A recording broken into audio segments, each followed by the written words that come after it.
আমরা বাঙালি সমাজের পক্ষ থেকে এক সাংবাদিক বৈঠক। রবিবার রাজধানী আগরতলা প্রেস ক্লাবে প্রগতিশীল আমরা বাঙালি সমাজের পক্ষ থেকে এক সাংবাদিক বৈঠকের আয়োজন করা হয়। সাংবাদিক বৈঠকের মূল উদ্দেশ্য হিসেবে রাজ্যের কৃষিজ ও কাঁচামাল বহিরাজ্যে রপ্তানি না করে রাজ্যের মধ্যে রাখার ব্যবস্থা করা এবং কৃষি কারখানা তৈরি করে রাজ্যের বেকারদের কর্মসংস্থানের ব্যবস্থা করা সহ 7 দফা দাবি করে প্রগতিশীল আমরা বাঙালি।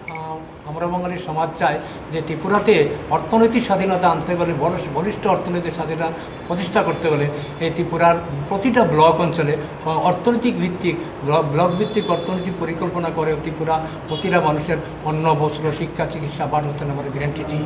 এই আমাদের দাবি।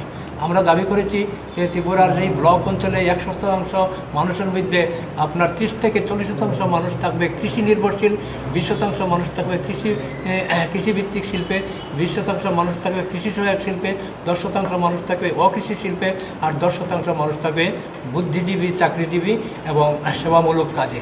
তবেই ত্রিপুরাতে বলিষ্ঠ অর্থনীতি গড়ে তুলবে। আজকে ত্রিপুরার প্রচুর সম্পদ রয়ে গেছে, কৃষি সম্পদ রয়ে গেছে, অনেক কিছু রয়ে গেছে। আজকে ত্রিপুরার মানুষ কেন আজকে গরিব হবে, আজকে কেন বেকার সমস্যা হবে? এইগুলো কৃষিভিত্তিক শিল্প গঠন করলে, কৃষি সহায়ক শিল্প গঠন করলে, উৎপাদন করলে পরে কাঁচামাল আমরা রপ্তানি বন্ধ করে দেবো। আমরা চাইছি কাঁচামাল রপ্তানি বন্ধ করতে হবে এবং সেখানে কৃষিভিত্তিক শিল্প, কৃষি সহায়ক শিল্প গঠন করে এখানে বেকারদের কর্মসংস্থান ব্যবস্থা করতে সরকার তা করছে না। তাই আজকে আমরা দাবি করেছি যে এই ত্রিপুরাতে যে আমাদের এই যে কোনো সরকারি প্রতিষ্ঠা করুক, আমাদের আজকে বাঙালিদের নিরাপত্তা নেই। বাঙালিদের আজকে শতকরা 75% এলাকাকে নিয়ে জেলা পরিষদ তৈরি করছে। আমি জেলা পরিষদে একটা প্রচারপত্র তৈরি করেছি, এটা আপনাকে আমরা দেবো এবং আমি জেরাস করছি না হরিয়ান। এই আমরা চাইতেছি, আমরা বলেছি ত্রিপুরালের নয়। আমাদের দাবিগুলা আমাদের দাবিগুলা আমরা বেশি 7 দফা দাবি। আমাদের একমাত্র কৃষি আছে, কৃষি ব্যবস্থা আছে। আজকে কৃষি আন্দোলন চলছে ভারতবর্ষের মধ্যে, যে জন্য আমরা কৃষকের পক্ষেও নাই আর বিপক্ষেও নয়। আমরা প্রাউড বলছে যে এই সারা ত্রিপুরার যে সম্পদটা আছে, সম্পদটা সমবায় ভিত্তিক যৌথ নীতির মাধ্যমে উৎপাদন করে এবং মালিকানা সত্ত্ব 25% থাকবে আর 75% থাকবে। दरअसल प्राउटिस्ट सर्व समाज का मानना है कि भारत जनगोष्ठियों वाला देश है। आज जनगोष्ठी को नकार करके राष्ट्रीय भावधारा बहाकर पूंजीवादी व्यवस्था को बढ़ावा दिया है। ऐसा भारत में था नहीं। जनगोष्ठी का मतलब है कि अपनी उसकी भाषा, अपनी उसकी संस्कृति, अपनी उसकी नस्ल, अपना उसका भौगोलिक बनावट जो है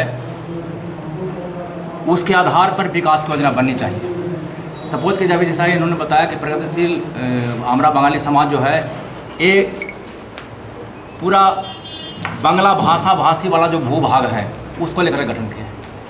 इसी आधार पर पूरे भारत में हम लोग 44 सोशियो इकोनॉमिक जोन बनाए हुए हैं और उसमें एक आंदोलन चल रहा है कि ये जो सोशियो इकोनॉमिक जोन है जो जनगोष्ठियों के आधार पर है उसमें से जो रॉ मटेरियल है वो किसी हालत में दूसरे जगह नहीं जाना चाहिए, कच्चे रूप में नहीं जाना चाहिए। आज क्या होता है कि हमारे यहाँ रॉ मटेरियल नेचुरल रिसोर्सेस है, एग्रीकल्चर प्रोडक्ट है, वो सारा का सारा कच्चे रूप में बाहर जा रहा है और उस पर उद्योगपति उद्योग खोल लेते हैं और मालामाल हो जाते हैं।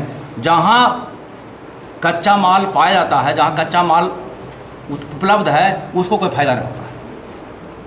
बंगाल का कच्चा माल चला जाता है बाहर।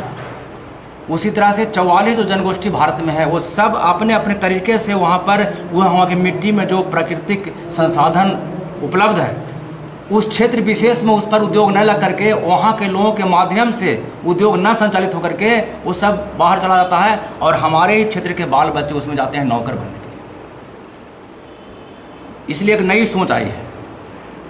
आज तक प्रयोग तो हुआ है भारत में, कई प्रयोग हुए हैं, कहीं पूंजीवादी व्यवस्था के माध्यम से, कहीं मार्क्सवादी व्यवस्था के माध्यम से, है ना। एक नया प्रयोग शुरू होने जा रहा है ये प्रौत दर्शन के माध्यम से। प्रौत दर्शन जो श्री प्रभात रंजन सरकार का सामाजिक अर्थनैतिक दर्शन है, उसी आधार पर उनके आधार पर हम लोग भारत को के नव निर्माण की एक नई दिशा देने जा रहे हैं। क्षेत्रीय अभिव्यक्ति और राष्ट्रीय सोच को ध्यान में रख करके हम लोग पूरी तरह से कार्य योजना बनाए हैं और उसको हम लोग इम्प्लीमेंट करने के लिए जन जागरण अभियान चलाने जा रहे हैं। उसी में से इस क्षेत्र में अगर देखा जाए ये जो बंगला भाषी वाला जो भूभाग है यहाँ पर हम लोग जिसकी अपनी एक संस्कृति है, अपनी एक मातृभाषा है, अपना एक नस्ल है, इसका है ना, अपना एक रीति रिवाज इसका है। इसके आधार पर इसको डेवलप करते हुए, इसको बचा कर रखते हुए हम यहाँ पर ऑलराउंड डेवलपमेंट करेंगे।